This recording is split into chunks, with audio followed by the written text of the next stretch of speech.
Hello and welcome back to another episode of Into the 99, where we've got 99 cards because Commander's number one. I am one of your hosts, Daniel. I've got Sherman with me. Sherman, how you doing? Good. Tired. We decided to record a little bit earlier today. Yeah, it was. It's funny. We've got a lot of stuff going on next weekend, so we're like we'll do a double episode. Slothy's busy this weekend, so he's like 6 a.m.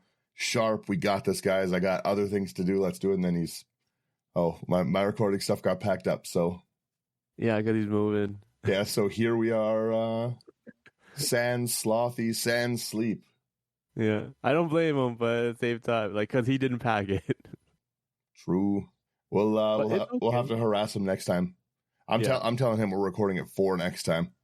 We'll see if he's reviewing these episodes. 4 a.m. slothy, it's the only time I can make it happen. How was your week? How you been doing? Oh, I am so upset.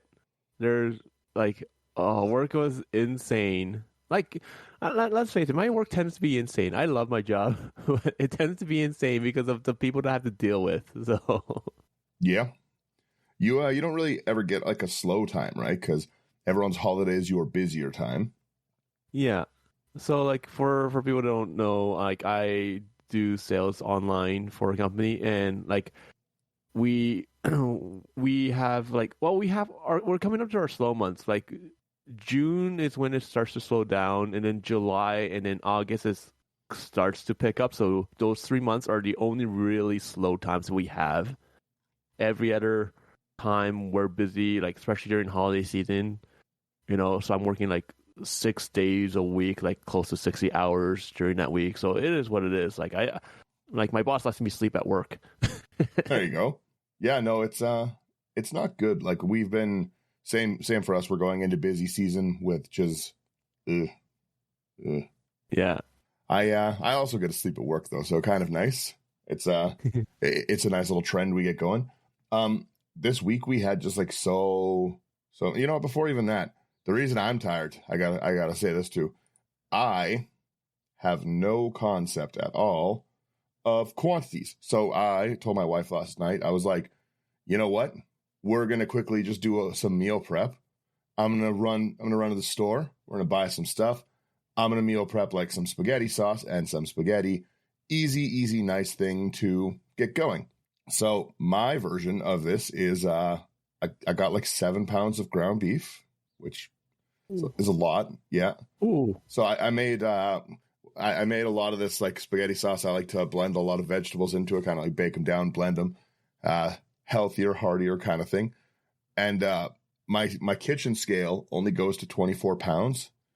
And I put like my pot on, and I was like, okay, here we go. I did my tare and everything, and then my scale just turned off. Like when I was weighing how much sauce I made, it just went right up to 24, and then just turned off. So I think I made like 30 pounds of sauce. I'm just drowning in spaghetti sauce at the moment. But this was, again, I also decided to do this at like 11 at night. So I went to the grocery store. It was closing at 10. Started cooking. My wife's not too happy with me. Yeah. But spaghetti sauce for days. Spaghetti sauce for days. You want to come over for spaghetti?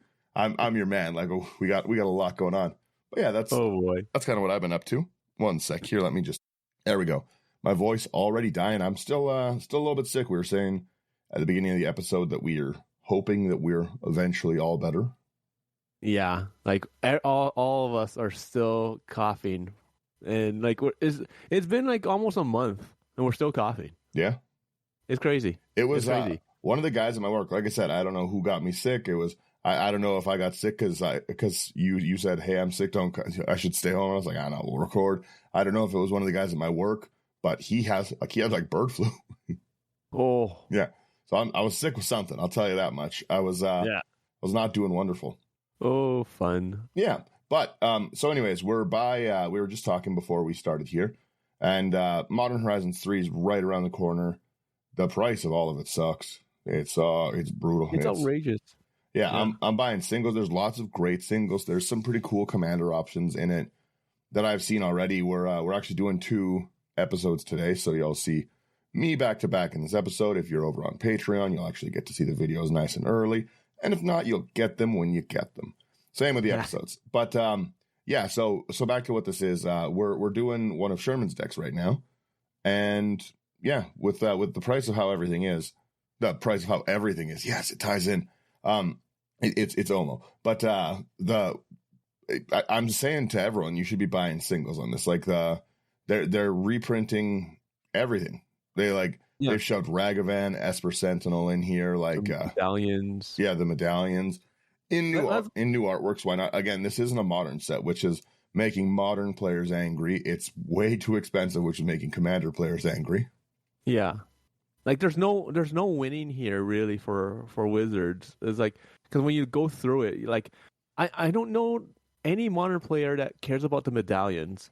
No, at all. I don't know any modern player that cares about most of the things that's been spoiled. I think most modern players don't care about, and then Commander players will love it. But at the same time, the price for everything is just so expensive. No one really cares. Well, yeah, I just popped our Omo onto the screen, right?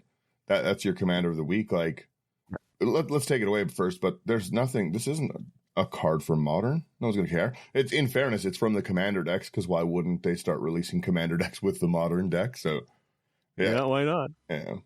Yeah, one of the best like memes I've seen about this is it's just like a kid celebrating his birthday, and he's got like a little box of cards. Yeah, and then it's just like and here's your present too, to like the kid's big Commander. brother. Yeah, and it's just like all the Commander sets and a box, and I'm like, all right, fair. So true. It's so true. Yeah, right. Take us away. Tell us what your deck does. All right. So saw the face Commander for this. I'm like, I want to see what I build compared to what they build, and then we went from there. So like, it is Omo, Queen of Vesuva. So it's 2 and a hybrid Simic. So it's a 1/5 shapeshifter noble. So whenever Omo, Queen of Vesuva, enters the battlefield or attacks, put an everything counter on each of up to 1 target land and up to 1 target creature. So each land with an everything counter on it is every land type in addition to its other types. Yay! Each non-land creature with an everything counter on it is every creature type. Yay! Let's see what we can do to abuse this. It seems kind of shenanigansy. Yeah, it is. Truth be told, I like it. I decided to go, like, at first when I was first building this, I was kind of making it more like high powered and everything, and then I got bored. Mm-hmm. So I decided to go more fun and jank. So like the power level for this deck, I would say probably like a 5.5 to a 6. If you get a good hand, it's pushing a 7. Okay, nice and mid. I like it. It's nice and mid, because this does take some time to do stuff. You have to have your commander out for this deck to really go off. If your commander keeps on dying or they keep on getting rid of it, this deck is almost dead in the water. I think this deck too, just even reading its ability first, is so easy to want to go down the path of, I am just going to power make expensive copies of lands. Yes. Right? Like I think, to me, that's the route that I would be going down, just because I'm simple brained. I would be like, I'm gonna Field of the Dead, and Field of the Dead is just becoming a creature so easily. So I'm gonna like clone Field of the Dead 100 times, right? So there was that. There was coming with like tribal, where like I only had like 3 tribes. Yeah. So I had elves, merfolks, and slivers all together. That's cool. Right? Along with a bunch of changelings. So they kind of worked with each other quite a bit. And then like I said, it was kind of getting high powered, and the only problem was I was getting bored. So I decided to just take a bunch of lords from different sets. Yeah. Or different tribes, and just throw them together. Because it's more fun. Because like you'll see that I do have a few things from like elves and merfolks and slivers to throw in, because like things like the Lord of Atlantis, so good, just makes everything unblockable for you. Yeah, so good. Yeah, so it's like, okay, so like I'm still gonna have stuff like that in, but I threw in other stuff that you normally don't see, just because it's more fun. It's almost a shame that this isn't 5-color and you can't like use Sliver Overlord to take people's slivers, because you can make other people's creatures all creature types and their lands all land types as well.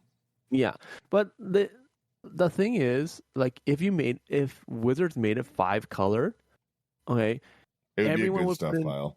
Yeah, it wouldn't be as challenging, I would say. Yeah. Because the amount of lords you would throw in, like, especially like, imagine like just humans, right? Oh yeah. Like, you have humans on all the colors. You throw in zombies. You throw in all sorts of things, right? And it'd just be a powerhouse. I was already initially thinking of just I can't even remember its name right now. It's the soldier that does it's 3 mana. Whenever it attacks, it makes another soldier. You tap 2 untap soldiers, draw a card. Oh, 3 mana. Yeah, the only one I can come close to thinking for something like that is like Kumena, but it's not. Yeah. Again, Kumena would be like another like very cool. Exactly. Tap your merfolks. Everything's every mana. So I'm interested to see what section you want to start, and you want to start right into our artifacts. Yeah, let's start artifacts. Just get them out of the way real fast, because most yeah. Oh, so like I'll take our first one. It's okay. Oh, sorry. Did you want to say some notes about your artifact first, or? So because I just wanted to point out one more thing real fast here. Because it's more of a fun deck and janky deck and everything. There's going to be more staples because of that. Just because we kind of need to, bring up the power level a little bit more. I'd say though, like our episode on not using staples as much doesn't mean we're not gonna build with them and stuff. It's just that sometimes you should rethink, instead of just putting every powerhouse card in it. Again, like I was saying at the very beginning, I would build this deck because I'm a simple brain boy. It would all be clone spells, and it would all be Field of the Dead. This would be a Field of the Dead deck. That would be it. It would be Omo, Queen of Field of the Dead. And that's all I would do. I would be like, I am cloning Field of the Dead 70 times. I'd put in all of the like swarm intelligence so that all of my things are there.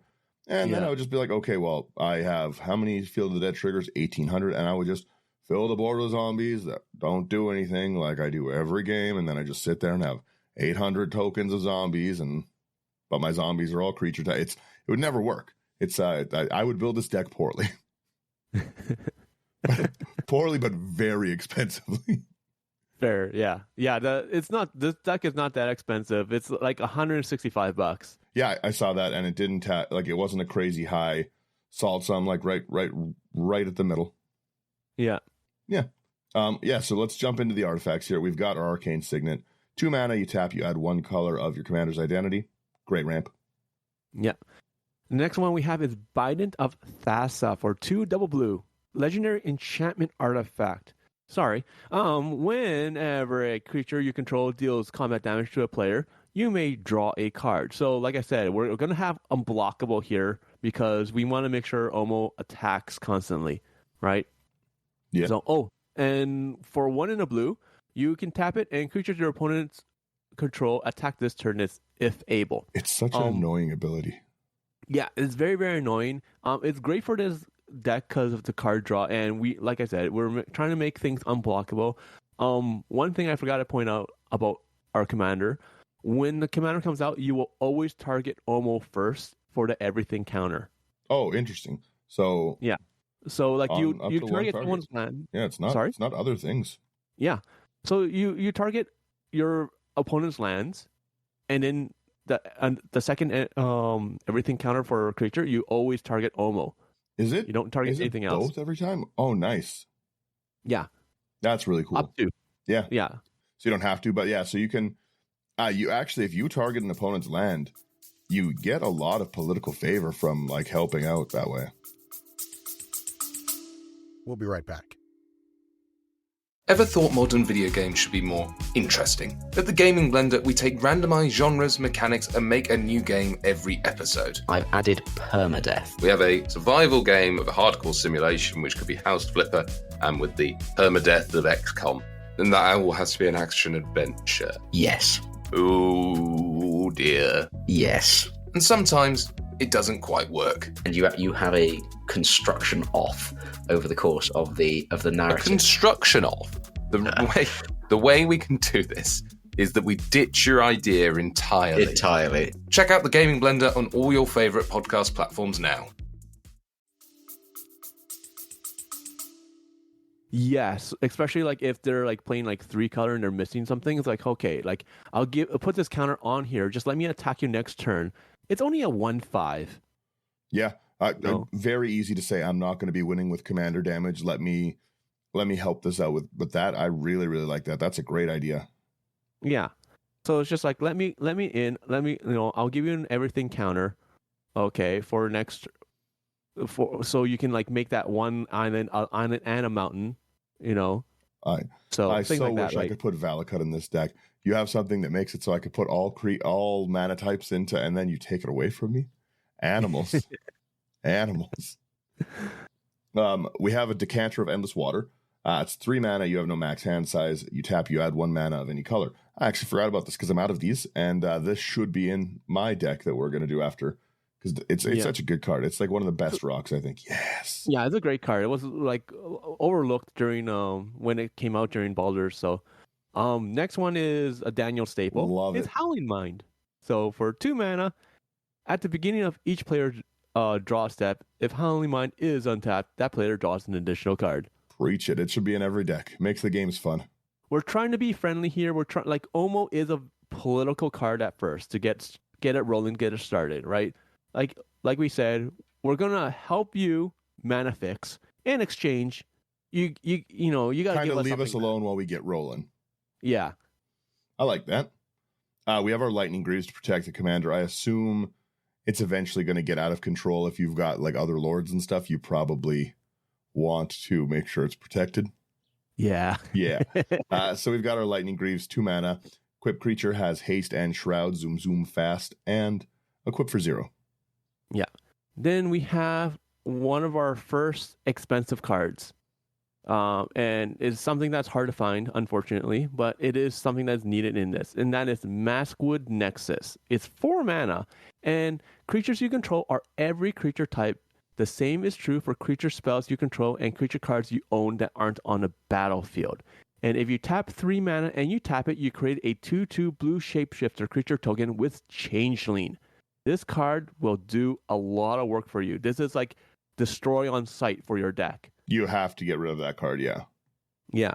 So if your opponents see it, they will target it. They have to try to get rid of it because it will. If you have like a board state, this gets out of hand really quickly. Yeah. Maskwood Nexus is so good. It needs a reprint really badly. Maybe they'll reprint it in Modern Horizon. Yeah, right. Best commander set. We've got our Mind Stone, just 2 mana. You tap for 1 colorless, or one colorless and a tap, or 1 generic, I guess, and a tap, because colorless really does matter with the new stuff now. It's not 1 colorless, any color. Sack it, destroy. Sack it, draw a card, no destroy. And then we got our Soul Ring for 1 mana. You tap it for add 2. Yeah. And then finally, I think, no, we've got more. You've got a great artifact section. My artifact section, disappointing. We've got Swiftfoot Boots, 2 mana. Equip creature has hexproof and haste, very fast. Equip for 1. Yeah, we want that hexproof. That's all we really want. Haste is nice though. Yeah. Our last artifact here is going to be the Thought Vessel for 2 mana. You have no max hand size, and you tap for add colorless mana. It looks pretty apparent to me that you're going to draw a lot of cards. Yeah, we're gonna try to. So we're gonna. You want to skip creatures for now? I do want to skip creatures. Okay. I want to jump into enchantments next, if possible. Yeah, I actually just pulled us away from creatures there. I get it. Wavelength. We're good. We start us off with a really nice enchantment section, by the way, $22. We've got our Beastmaster's Ascension, which is again another card that can't sit on the field. Whenever a creature you control attacks, you may put a quest counter. It should be realistically, Beastmaster's Ascension should be 1 or more creatures you control attack, and then have it ramp up, because all this does is every time it comes down as a massive anthem. Yeah, it's crazy. So like in 7 is not hard when you have when you're swinging wide. Yep. Yeah, 7 can really like that. That's 1 swing a lot of the time, 1 to 2. Yeah, broken card. It's silly. Great art though. 1 second though. I didn't even read it. We didn't even get to it. I was just admiring. Oh yeah. It's 2 to colorless. 2 colorless, 1 green. Sorry. Whenever a creature you control attacks, you can put a quest counter on it as long as it has 7 or more creatures you control. Get 5/5. Yikes. Yeah, great card. It's not like the prices for it is really good considering. Yeah. So What is its price right now? $5. Great price. yeah, It must $5. it must have seen some recent reprints. What hasn't? Yeah, so it was in commander sets and everything. Like on the high end, it's going to be like $8, maybe 10. But it's $5 right now for the cheap end. The next one we have is Cartouche of Knowledge for 1 in a blue. It's an aura, and you enchant creature you control. When the Cartouche of Knowledge enters the battlefield, you draw a card. And enchanted creature gets +1/+1 and has flying. So this is gonna slap on to Omo to give it some evasion, so we can keep on attacking, even if someone says no, you cannot attack me. So far, I like this. Like it's none of it's scary at the moment. We're still looking good. Like you said, we're looking early game. Our next one's a group hug card. We're group hugging. I like it. Yeah. Dictate of Crufix. 1 double blue. It has flash. Beginning of each player's draw step, they draw an additional card. Who can hate on this so far? Exactly, right? We're doing stuff where we're just like, okay, you help me, I help you. Let me attack you. Let me get the 1 damage. Let me get my stuff going here. And most people are going to be like, fine, that's not a big deal. Yeah. So the next one we have here is Family's Favor for 2 and a green. Whenever you attack, you put a shield counter on target attacking creature. Until end of turn, it gains whenever this creature deals combat damage to a player, remove a shield counter from it. If you do, you draw a card. So even for this, even if you don't get to draw a card, like let's say you attack with Omo, you put a shield counter on it, and you can be like, okay, you can block. Okay, because it's almost a 1/5. They can block with like a 2/2 even, right? Bounce off. You still keep that shield counter. The card draw is nice, but the fact is you have a shield counter and it's protecting your commander. I've been playing this card wrong. I didn't realize if they block and don't destroy your creature, your shield counter's still there. Yeah. So you can end up with like 8 shield counters on this thing. Exactly. Yikes. I like that. That's really cool. I play Family's Favor all the time, and I never use it that way. That's see? Like I said, I'm simple-brained. Next, we have our Guardian Project, 3 and a green. Whenever non-token enters under your control, if it doesn't have the same name as another creature you control or a card in your graveyard, draw a card. Made for Commander. Yeah, made for Commander. Not made for a Persistent Petitioner's deck, I'll tell you that. The next card we have is In Too Deep for 2 blue. So it's an aura. It has split second. All right. And then you can enchant either a creature, planeswalker, or clue. And enchanted permanent is a colorless clue artifact with tap 2, sack this artifact, draw a card, and loses all other abilities. So it's a interesting removal card. I've been trying to play around with more different kinds of removal. And this is just fun. Honestly, a 69-cent split second piece of removal is brutal. Yeah, especially like considering that like you can put it on a creature or planeswalker. Yeah. Well, this even just hitting my commander with this, right? I can't protect it. Yeah. The most annoying thing about this card too is if you're playing Senator Peacock makes all your artifacts clues, and this is just annoying. That's really funny. That's actually like a really good card. What set is that from? New Capenna. New Capenna had some great cards. New Capenna was not respected enough, especially by me. Yeah, this was in one of the commander sets. Ooh, I just got to the next card, and this doesn't look like a group hug card at all. Kenrith's Transformation. 1 in a green. Enchant creature. When it enters, draw a card. Enchanted creature loses all abilities and is a green elk with base power and toughness 3/3. Who hurts you? Kenrith's Transformation always hurts. It's this, the Dark Steel, the what's the Lignify, any of those kind of cards, they're rough. Yeah. They're rough, but like you still need to have some removal here, especially if you're politicking and everything. You're like, you let me through, or else I'll do this, right? Yeah, you got to threaten the board. To me, this goes on people's commanders. That's how I play this card. Yeah, and it's not like they can't get rid of it. Like all they have to do is like swing into someone and have them like block and kill their commander or whatever, right? So you're giving them a chance. Yeah. Okay, the next one is one of the fun cards I threw in, and it's Life Tap. for double blue, whenever any forest target opponent controls becomes tapped, you gain 1 life. That I'm sure is errata to whenever a player taps a forest as well. It should be whenever, yeah, it should be errated to that. So I have another one in here that does the same thing, and that one has also been errata. It used to say target, and now it says for each opponent. Yeah, because you don't have to target opponents anymore. Where is this card? Wow, this is a annoying card to find because of it's apparently also an app. Oh, there we go. What is it? Whenever a forest an opponent controls becomes tapped, you gain a life. Yeah. Yeah. All right, we were right. Yeah, so that's going to be a problem if you keep, again, you're being nice and then suddenly they're life gaining you by playing their cards. And who doesn't have green in their decks these days, right? Yeah, exactly. So, and that's the thing, like, you're, once again, if they tap it for that land that has an everything counter on it, if they're tapping it for a mountain, it counts as a forest. Yep. So. Yeah, I like that. We have On the Trail. Whenever you draw your second card each turn, you can put a land from your hand onto the battlefield. That's great. Yeah. And as you said, we're going to try to draw more cards. So, and this is just going to accelerate us, hopefully. I'm loving this list. It's fun so far. The group hug good word is here to stay. Yeah. The next one is another group hug. It's Rites of Flourishing for 2 and a green. At the beginning of each player's draw stat, that player draws an additional card. Okay. Each player may play an additional land on each of their turns. Once again, we're helping the board. We're helping everyone out. Yeah. I'm loving this list right now. We've got our Thought Leech as our final enchantment. It's a double green. Whenever an island opponent controls becomes tapped, you can gain a life. So again, the same thought process of whatever they're playing is going to gain us life passively by us just flooding the board with these everything counters. Exactly. So we don't care. We're giving things away.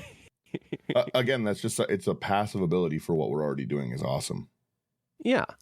So and like you're not like the thing about Omo is that you're not destroying or making their lands unusable. It's not like we're throwing down a blood moon. Yeah. You're not wrecking it. You're actually helping everyone because you're not taking away the types. Yeah. So it's like, okay, like you have a Maze of If. Okay. No one's really attacking. Okay. Let me help you out. Let me make that Maze of If like something that can produce land at the same or mana at the same time. Yeah. Well, there's so many that just don't do stuff like that, right? Like, yeah. Or you have we're at a Quarry Tower, and it's like you need colored mana because you don't have colorless. You don't need colorless. You need like your blue. Fine. Let me throw on a counter on it. Now it can produce the blue for you. You're trying to help everyone. In exchange, you just ask for 1 life. Yeah. Well, the other thing too is you can really get the game going for people, right? This is a deck that just by what you're already just trying to do passively can actually get other people into the game, right? Like there's so many games you see someone like stuck trying to draw an island or trying to draw a forest to hit their colors they need for XYZ ability. I like this. Yeah, exactly. And we have the extra card draw for everyone. We have the Howling Mine. We have the Dictate of Crucifix. You have the Rite of Flourishing. You're trying to help the board. Yeah, Sherman Clause. Exactly. Yeah. Let's go into instance here. Yeah. I like this instant list already. I'll start us off with you start us off, please. All right. So we start off with a Beast Within for 2 and a green. So destroy target permanent. Its controller creates a 3/3 green beast creature token. We just need to have some sort of removal. You need some. Yeah, right? You have to. We've got Blink of an Eye, which is really weird artwork. 1 and a blue with kicker of 1 and a blue. Return target non-land permanent to its owner's hand. If it was kicked, draw a card. That's awesome. Yeah, it's nice bounce. Nice that it hits everything. Yeah, which is something that I always love. So honestly, hitting any of those flip lands, the like the Gaia's Cradle flip out Itlamok, for instance, that would be great. Yeah. Yeah. We have your traditional counter spells for double blue, counter target spell. Yeah. A Frantic Search, 2 and a blue. You draw 2 cards, discard 2 cards, untap up to 3 lands. Basically, free draw. Pretty much. Free loot in blue. Yeah. Next one we have is your Heroic Intervention for 1 in a green. Permanents you control gain hexproof and indestructible until end of turn. You have to have this because people will target your creatures. Oh yeah, eventually it's going to be a problem. Yeah. You need to have this. The next one I love using in decks. Joint Exploration is great. 1 in a blue with a kicker of a green. You scry 2, then draw a card. If it was kicked, you can put a land from your hand onto the battlefield. I just really like that ability. This card is so annoying to try and find. I kid you not. All of our stores keep on selling out of them. That's probably because I buy it all the time. I love it. I think I bought, when that card came out, I think I bought like 40 copies. I was like, this is just a great generic card. Yeah, it's so useful. Like just tapping, like spending the 2 to scry 2 and draw a card is already not bad. You know, it's like a deliberate or whatnot, right? But the fact is, if you pay the extra green, you basically land ramp at the same time. Why not? Yeah. Well, and that scry 2 lets you dig pretty deep for either an answer or that land that you want to put in, right? Exactly. The next card here is something that I'm starting to play around with because it just came out in Fallout. Is Mutational Advantage for 1 in a green and a blue. Permanents you control with counters on them gain hexproof and indestructible until end of turn. Prevent all damage that would be dealt to those permanents this turn. You proliferate. That does a lot for 3. It does. It does a lot. Right? Like it protects your stuff. They gain indestructible. You stop all damage and you proliferate. Like, come on. It's pretty good. Again, in a deck that your counters matter, that doesn't. Who cares? Yeah, it's not a big deal. So I like that. We have our naturalize. 1 and a green. Destroy target artifact or enchantment. Yep. Nice and simple. It's just like a disenchant. The next one we have is a negate for 1 in a blue. Counter target non-creature spell. A lot of control. I get it. Pull from Tomorrow is also like on our list here. It's a great budget draw card. I really like it. X double blue, draw X cards, discard 1 card. Easy. Yeah. I'm so happy they keep on reprinting this because when it first came out during Amonkhet, it was like a $10 card or something like that. So it was anywhere from between $5 to $10 depending on it, the condition and all that, if it's foil or whatnot. It was just stupid expensive, and it was a great card. Don't get me wrong. So like the fact that they keep on reprinting it and it's now like under $1, I greatly appreciate it. Draw X is just a great ability throughout the game, right? Early, it's good to just get a few extra cards in hand. Late, you can really, really get going. Yeah, it's so good, and like you don't have to put in all your mana. It's just really nice. So, and you discard cards. So if you care about your graveyard, it does help to do that as well. So fair. The next one here is Reign of Revelation for 3 in a blue. Draw 3 cards, then discard a card. Decent budget card. Yeah, it's just a nice draw. So, like, think of it like a Harmonize, but it's an instant, and you have to discard. Ooh. Again, pretty decent. We have a Reality Shift, because you have a commander with an ETB, obviously. 1 green, 1 blue, exile target creature. Its controller manifests the top card of their library. We can do that to protect ourselves or to just be a problem. Yeah. Fun times. And we have a Teferi's Time Twist for 1 in a blue. Exile target permanent you control. Return that card to the battlefield under its owner's control at the beginning of the next end step. If it enters the battlefield as a creature, it enters with an additional +1/+1 counter on it. Yeah. So protection again. Yeah, that's what I was meaning for the last one as a blink. The last one's just straight mean removal.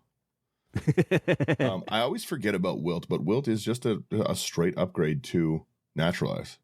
Yeah. It's like the new one, right? Whatever the new card is that has Escalate and does all of it, and also an indestructible thing is silly. But Wilt, we have 1 in a green, destroy target artifact or enchantment, and the ability to cycle it away to draw a card is awesome. Yeah, and that's what we really care about. Yeah, it never sits there for no reason. Yeah, exactly. Do you have any lands you care about? Lands, yes. Okay. So, first one we care about is the very first one here. Is Alchemist Refuge.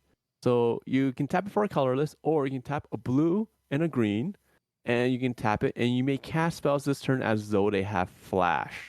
Yeah. I like my flash. It's such a good card. The price on it has dropped astronomically, and now it's just such a good card to be able to include. Yeah. And then the other ones we care about the Reliquary Tower because it gives you no max hand size. And we care about the Rogue's Passage because we want to make our commander unblockable. We did not throw in the Access Tunnel because that one says power 3 or lower. Sometimes our commander will get higher than that. We care about Rogue's Passage because they're our friends. gotta shout them out. You gotta throw it in. You gotta shout it out. I like the use of the Thrivings as a nice budget land base too. Yeah. So just threw those in. It's good color fixing. They come into play tapped. And you know what? It's not a big deal because we already know that our deck is a little bit slower. And we're just telling everyone, hey, leave us alone. We're friendly. Here's some extra card draw. Just let us do our thing. Leave us alone to attack someone else. So we can afford to spend 1 or 2 turns just having tap lands. Yeah, I like it. You've got 1 Planeswalker here. Yes. Yeah, so we've got this Kasmina Enigmatic Mentor, 3 and a blue for a 5 loyalty Kasmina Planeswalker. Spells your opponents cast that target a creature or Planeswalker you control or 2 more. That's great blanket protection. And -2, create a 2/2 blue wizard, draw a card, discard a card. Yeah. So everything on this card just helps you. It protects all your stuff, so everything gets ward. You're creating a creature, so you're creating some sort of like defense, and you're drawing at the same time. Yeah. So, and that's just the floor. Like the ceiling's crazy, but the floor is pretty good. Well, you have some good proliferate stuff already, right? Too, so you can keep getting these back up. Sorceries, and then we'll hit the creatures last. So sorceries. Take it away. All right. First card here is a pet card of mine. Okay, it's Careful Study. For a single blue, you draw 2 cards, then discard 2 cards from your hand. So it's like a Faithless Looting. It's just there's no flashback. Yeah, decent. Expensive card. Yeah. To be honest, kind of. $2. Yeah. $2, but cool card.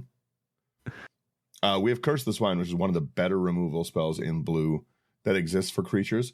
X double blue, exile X target creatures. For each creature exiled this way, its controller creates a 2/2 green boar creature token. I personally would use this to board wipe and then attack and be like, see, I gave you your angel back, because I would give their boar and everything counter and be like, now it's an angel again, so don't even worry about it. You're such a jerk. Your Avacyn still lives on through this boar. I like it. All right, the next one we have is a Distant Melody. For 3 and a blue, you choose a creature type. Draw a card for each permanent you control of that type. Nice. Yeah, so that's just a draw card for each creature you control. Yeah, so this can be very, very, very bad. Because you might have like 0 creatures, or like even just 1 creature. That's like how bad it can be. But if you have something like I said, the Maskwood Nexus. Yeah. If you have that out, things get out of hand. I like that one. We have a Farseek, 1 and 1 green. Search your library for plains, island, swamp, or mountain. Put on the battlefield tapped. Shuffle. Yeah. Simple. Same thing with the next card here. We have Nature's Lore for 1 and a green. Search your library for a forest card. Put that card on the battlefield, then shuffle. See, they balance each other out. Yeah, I like this. One of the next ones, it's one of your expensive cards in the deck, and it should be. Yeah. It's annoying, and it already needs a reprint. You can never find it. It's Raise the Palisade, 4 and a blue. You choose a creature type, return all creatures that aren't that type to their owner's hand. Again, another very political card. Yeah. Very, very political, but, this card with our commander, you can be like, hey, I have this board wipe in my hand. Okay, you can let the people know. It doesn't matter. Be like, let me attack Omo. Let me put an everything counter on one of your creatures, and then I'll cast this, and then the 2 of us team up against this one other person. Yeah. So we're all about politics here. I like that. It's a great threat card. Everything but kobolds back to hands. We're not playing kobolds. Oh no. Oh what? No. Oh no. Oh no. How about jackalopes? That's funny. That they only have 1 jackalope in all of Magic, I think. That's good. I'll take our next one so you can end the list here. It's Rampant Growth. 1 and a green. Search the library for basic land, put on the battlefield, tapped, then shuffle. Please. Yeah, you gotta have it. So, and then the last one we have is Whelming Wave for 2 double blue. Return all creatures to their owner's hands except for krakens, leviathans, octopuses, and serpents. Yeah, that's a mean card. It's really mean, especially in this deck. So, but once again, you can politic and be like, hey, I can attack you, and I can put an everything counter on your creature, and then go from there. Yeah. Be chill. Be chill. Be chill. Let's scroll up to this creature section and see what's going on in there. Yeah. So creatures, it is the bulk of the stuff that we want to do. Once again, just a friendly reminder, this is a low power deck because we need our commander for any of this to work. Yeah, otherwise it's just kind of garbled nonsense. Yeah. All right. I'll start us off. We have an Amoeboid Changeling. 1 and a blue for a 1/1 shapeshifter changeling, all card types at all times. You can tap it, target creature gains all types, but you can also make them lose all creature types on a turn. That's kind of fun. Someone is annoying us. We take their creatures away, strip them of their honorary slivers. Exactly. So like once you're done the politics and it's just between the two of you, it's like, oh, that one creature has everything counter on it. No, it's nothing now. Yeah. I like this. So the next one we have is an Avenger of Zendikar. It is a 5 double green. So it is a 5/5 elemental. When the Avenger of Zendikar enters the battlefield, create a 0/1 green plant creature token for each land you control. It has landfall. Whenever a land enters the battlefield under your control, you may put a +1/+1 counter on each plant creature you control. That's what we care about. That's fun. Yeah. I like that a lot. And remember, when Omo comes out, the first thing we're going to do is put a counter on Omo. Yeah, so you're buffing the commander up, like you said. This is why it's going to be over 3 a lot of the time. Same with the next card too, right? Our Beru Worm Speaker, a really cool inclusion in this deck. 2 double green for a 3/3 human druid. Worms you control get 2/2 and have trample. And you can pay 7 and a green, tap it, create a 4/4 green worm. It's X less, where X is the greatest power among worms you control, and all of your creatures are worms. Yeah. So at one point in time, you can just tap a green and tap it and you get a 4/4 worm. Yeah. Because reaching 7 is not difficult. Yeah. No, I like this. Well, and it's interesting because a lot of the time you can make Beru a worm, right? So now you've got just even on Beru alone, Beru's a 5/5. Yeah. And that's a 2 mana ability or whatever. Yeah, exactly. It gets kind of silly. So you can see how just having that everything counter on a creature, just things can go off easily. Yeah. So once again, this is why we need our commander. Why everything's around the commander and why the power level is low, because we need that commander. I like playing decks that just are like that. They're fun. They're just a little silly, but when they work, they work. And if they don't work, they don't. Yikes. Yeah. But even if this deck doesn't work, you still have enough cards in removal to affect the board. So people can't really ignore you. So yeah, worst case, someone keeps destroying your commander, and you're just like, all right, well, I'm bouncing all creatures. So what's up? Yeah, exactly. You have 1,000 Scoot Swarms. That's interesting. Again, I cast Curse of No Kobolds.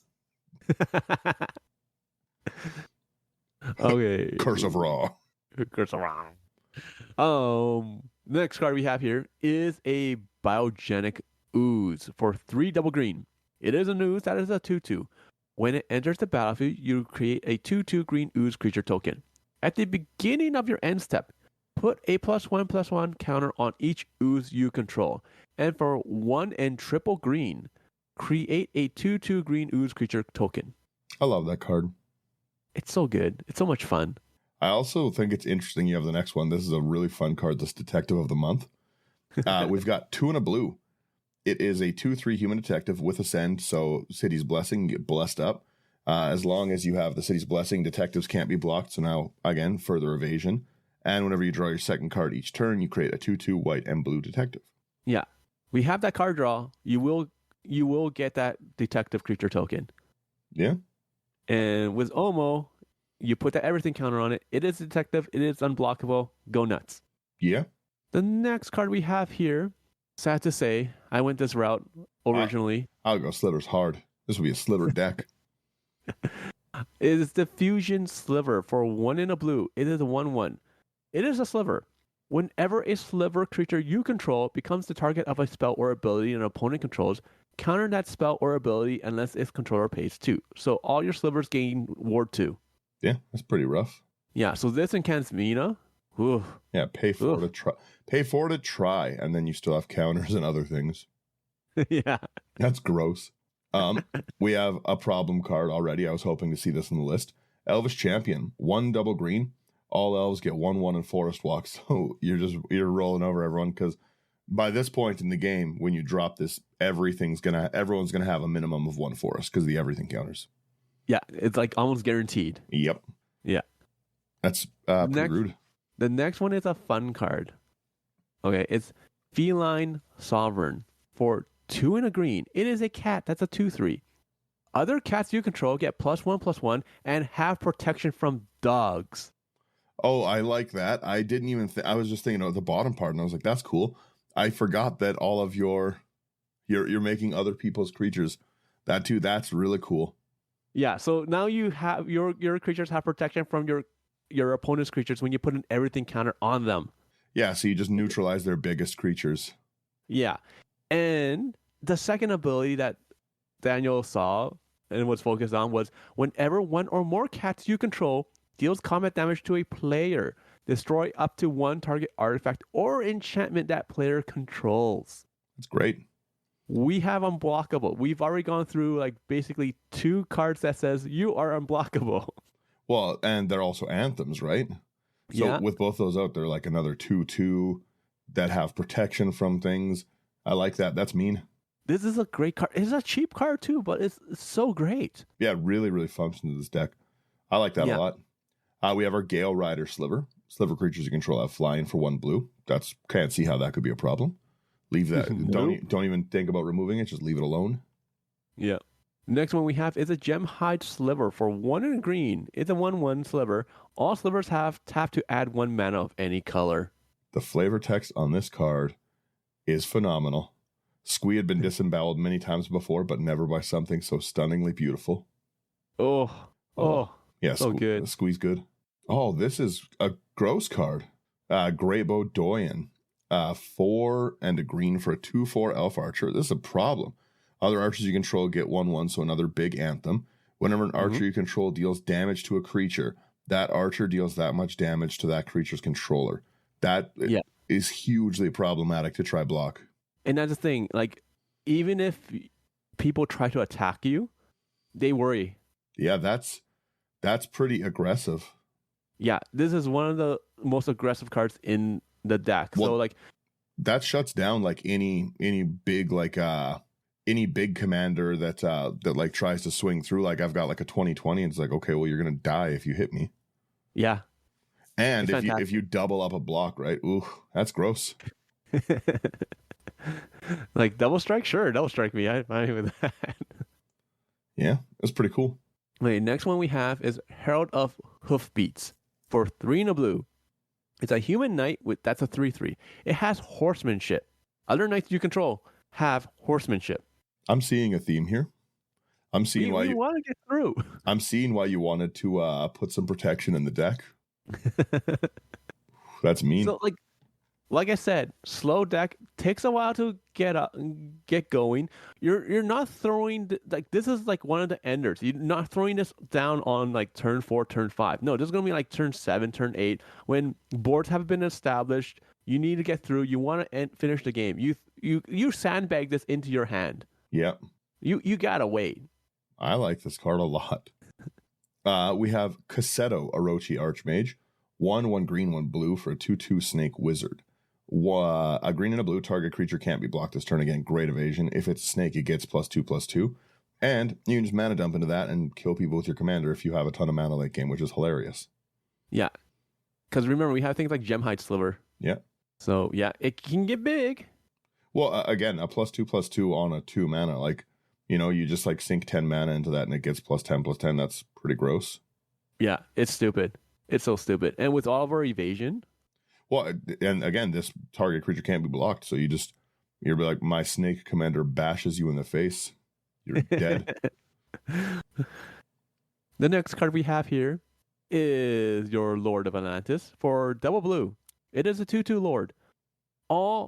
This one is an old printing, so it should be all other merfolks get +1/+1 until and gain Island Walk. Yeah, so again, another get right through, another anthem. Yeah, really heavy metal flavor text. I like it. We have no legs, the warrior spat, for we have finished running. It's so good. Yikes. But yeah, fun thing, like with the Lord of Atlantis, like, because this one, the version I have here says all merfolks get +1/+1 and gain the Island old Walk. one. So, yeah, when they were lords. Yeah. So like people used to say like, no, because this says all merfolks, Lord of Atlantis pumps itself up, so it's actually a 3/3. So that's why they had to change the wording of it. Yeah, I wish. We have a Mana Weft, again, another great just ramp card. Both those Mana Weft and Gemhide are going to be great early game ramp, and they're just going to keep getting better as the board state expands. Yeah. Gemhide is all slivers as well, so you can also help people out. But Mana Weft is slivers we control have tap to add 1 mana of any color. It's 1/1 for 1 and a green. Yeah. So you just got to remember that, because some people might try to abuse that. So again, though, right? It's a very easy way to be like, let me help you get some ramp. Just leave me alone. Yeah, 100%, 100%. The next card we have here is the Master of the Pearl Trident for double blue. Other merfolk creatures you control gain +1/+1 and have Island Walk, and it is a 2/2. Yeah, another problem card. I just looked at the next card on your list, and I was unhappy with that one. I'll tell you that right now. Yeah, no, the Pearl Trident, again, you've got so many anthems that give you so much. Like the fact that they're not just an anthem, but they're also an anthem and an evasion. Like that, I really enjoy this. Yeah, but like it's a double-edged sword, because like whoever you're giving the everything counters to, they're getting these anthems as well. So you're playing blue. I've got to pop this card up really quickly. Like you can maybe see. Let me see if I can make this bigger in this list here. This why is this merfolk? Why they draw him like this? Why has it got such cheeks? Those are the shells. Yeah, the shells covering those hams he's packing. What's that about?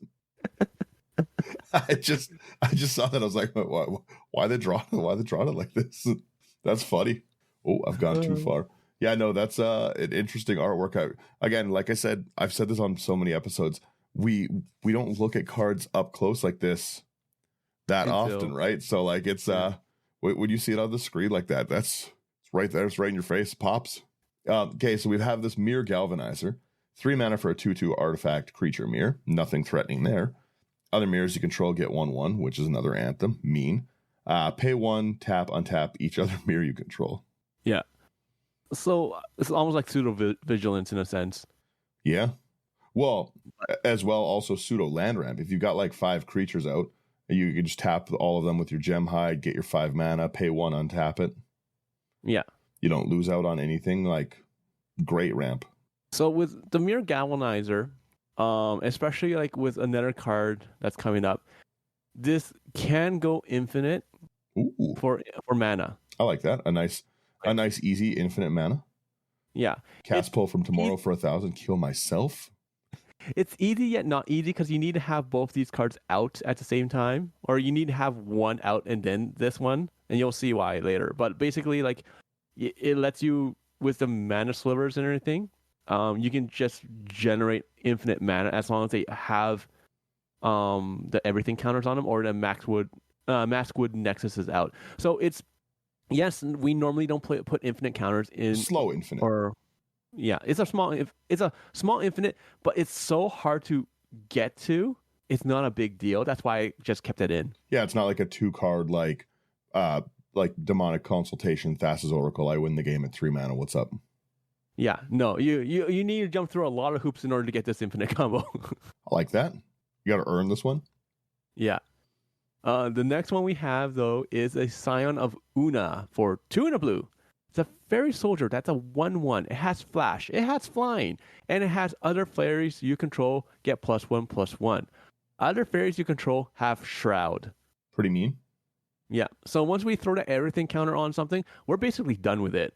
Yeah, I like that. I really like the next card a lot. Your Volo Guide to Monsters is wicked.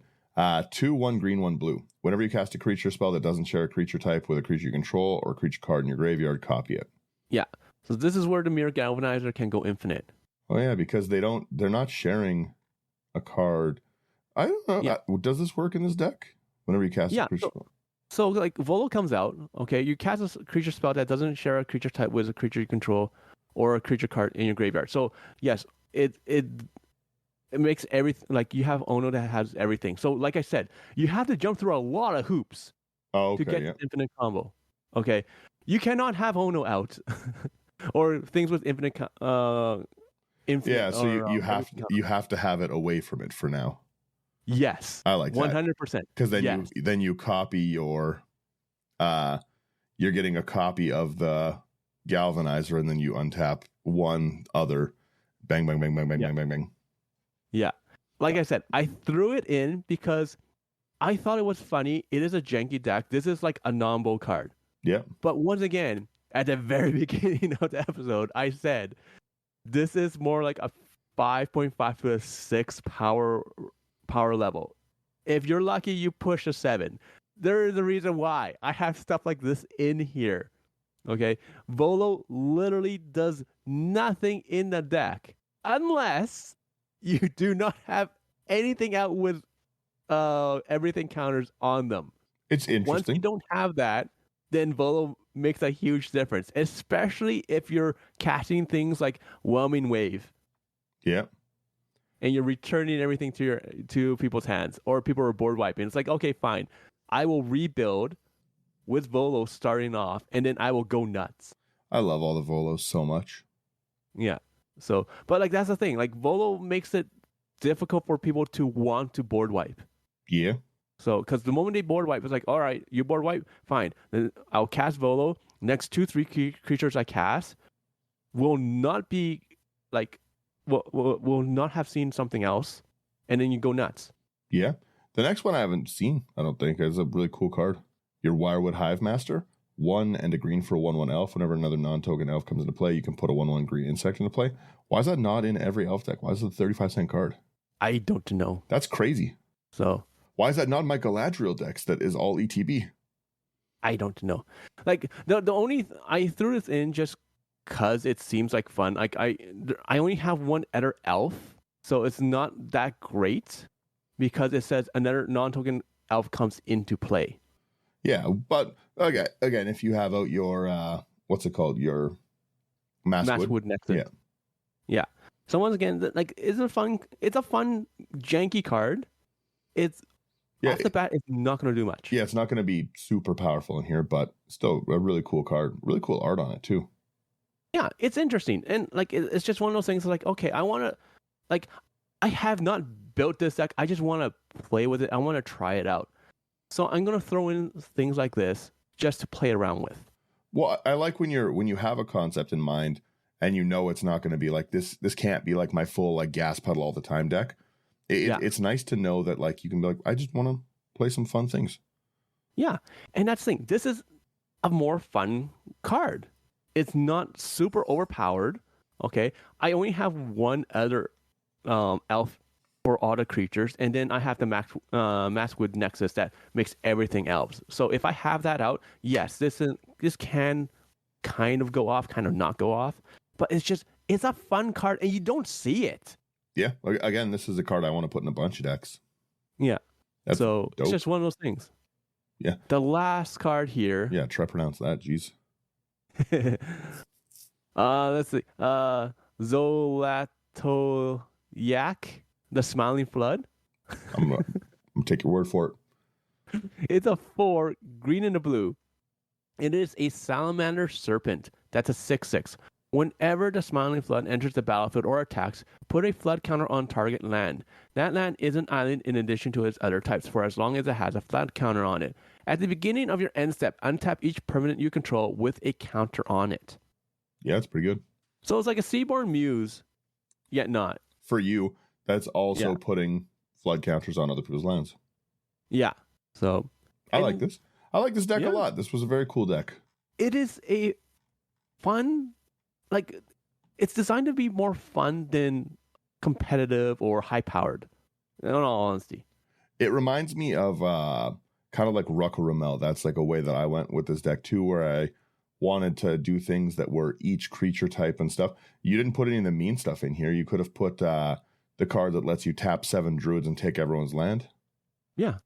Yeah. I could have done a lot of things. I could have, like, another concept I considered was making it so that, like, this was a blink deck. So, like, I could blink Omo and make everything, put everything counters on all my creatures that way. Yeah. But I think you went a fun way. Yeah, I decided to go a fun way. It is not a strong deck. It is like other, like, precons can beat this deck. Okay, like if you play 10 games with this against precons, you might win 1 or 2 of those games. But again, every other time when you're building that it's not a powerful deck, you're more focused on the politics aspect of it, the fun aspect of it, and you're able to do a lot of cool things. You're able to, like, reset the board. You're really able to affect the board. You're able to fix people's land for them. Like, I think this is really cool. Yeah, and it's not quite group hug either. Mm-hmm. Right? Because you are going to be aggressive. You are going to be attacking. You have those unblockables. You know, it does take time for you to build that board state, but when you do, you do become a problem. It's not that you can become a problem. You are the problem. Yeah. So, and you have answers. You have counter spells. You have removal. You have board wipes. So you're not out of the, like, you cannot be ignored, but at the same time, like, the deck is designed to be more fun and to promote everyone else to kind of do their thing.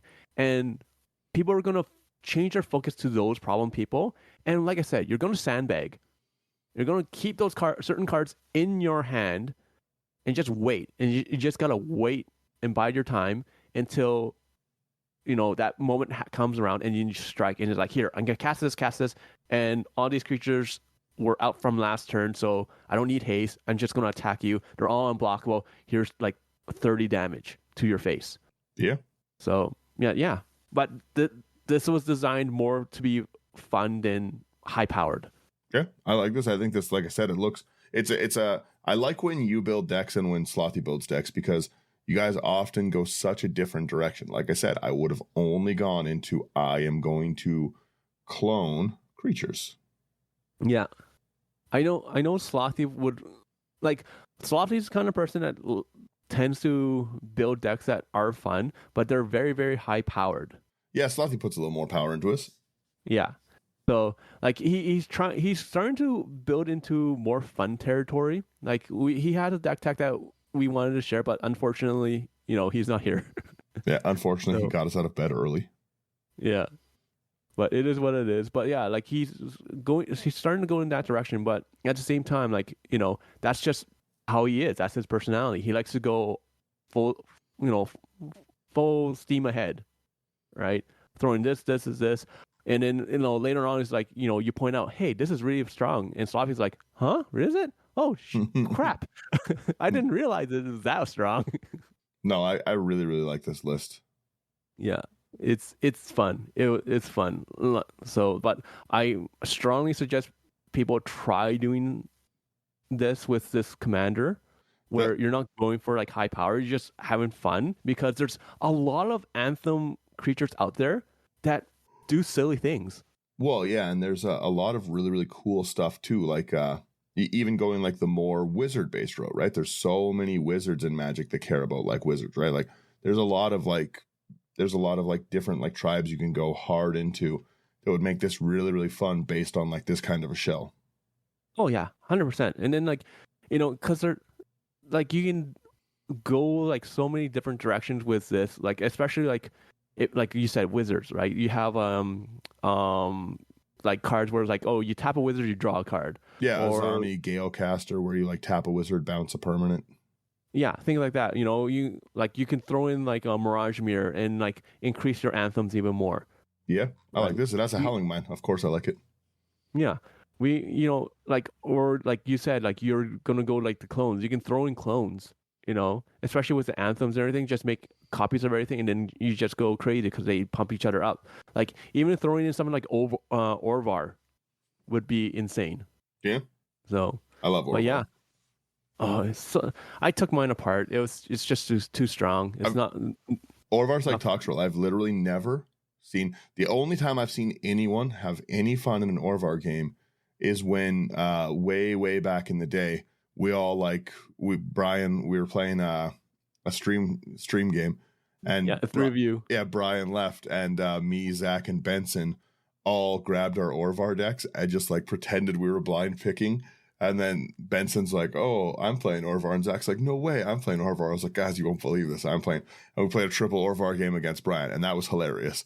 He was not too pleased with that. It was really funny. That game's up on YouTube. It got criminally low views at the time, but it's so funny. It's one of the best silly games I've seen in a long time. I might put that game in the show notes. Yeah, there you go. Yeah, but yes, I like this list a lot. I say we wrap it. Okay. With a bow. What? Oh, I was just about to hit a different intro song. Thank you everyone for getting to the end of our episode. What would you put in here? Because truly with this deck, everything goes in here. If you like what you see, like, share, subscribe. It really, really does help us out. People find our stuff. They come listen, they come join, we can make more things. If you're wanting to support us above and beyond that, because again, that's free, takes no time, should do it, obviously. Come over to Patreon. If you are on Patreon, there's lots of weeks where we're getting double episodes. Again, today we're recording an extra one, so you'll get a very, very early spoiler episode before anyone, and it'll be silly. And you'll get the video early, and you'll get a brew decks and lots of great things, lots of great people. So come over to do that. Check out AI Armor. AI Armor is really, really good. They've been really good to us with lots of promotional materials. So check them out. They're great sleeves. If any of these cards are more expensive, I would say it's a fairly budgetish deck, but there's some expensive stuff. If you want to get them, go to thisproxyshop.com, promo code IT99, get a discount at the checkout, and yeah, that's it. I think we're good there, right? What else are we missing? I think I covered everything. Yes. Yeah. Yes. I am Omo. Yeah. All right, guys. Thank you for getting to the end here with us. All right, everyone. Catch you next time. Laters. We just let it roll. Letting it roll, like always.